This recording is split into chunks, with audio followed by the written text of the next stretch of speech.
Pernikahan dini sering dianggap pilihan pribadi. Tapi kalau kita lihat lebih dalam, keputusan itu jarang lahir dari kehendak sendiri. Di balik suatu pernikahan dini, biasanya ada banyak faktor yang mendorong mulai dari ekonomi, sosial, dan budaya, pergaulan bebas, serta rendahnya tingkat pendidikan. Hari ini, kita akan membahas apa sebenarnya penyebab pernikahan dini dan mengapa itu masih sering terjadi. Faktor yang pertama dari segi ekonomi. Beberapa keluarga melihat menikahkan anak sebagai cara mengurangi beban keuangan keluarga. Ada juga yang berpikir pernikahan bisa menjadi jalan keluar dari kemiskinan, terutama jika calon pasangan dianggap lebih mapan. Namun, kenyataannya justru sebaliknya. Menikah di usia muda sering memperburuk kondisi ekonomi. Karena keduanya belum punya pekerjaan tetap, belum siap secara finansial, dan akhirnya bergantung pada orang tua. Faktor yang kedua, dari segi pendidikan. Tingkat pendidikan yang rendah sering dikaitkan dengan peningkatan kasus pernikahan dini.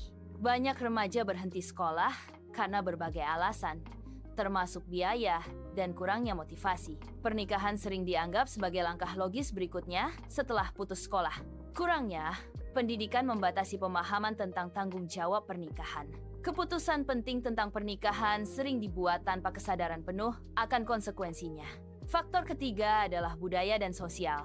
Di beberapa daerah, menikah muda dianggap sebagai hal wajar, bahkan membanggakan. Ada anggapan bahwa perempuan yang belum menikah di usia muda dianggap tidak laku. Tekanan masyarakat dan pandangan tradisional seperti ini membuat banyak remaja terpaksa menikah karena takut jadi bahan omongan. Belum lagi adanya pandangan agama yang disalahpahami seolah menikah muda selalu lebih baik. Padahal agama juga menekankan pentingnya kesiapan lahir dan batin. Dan faktor penyebab yang terakhir adalah pergaulan bebas. Pergaulan bebas bukan sekadar berteman dengan banyak orang. Ia adalah bentuk interaksi yang melewati batas norma, baik norma agama, sosial, maupun moral.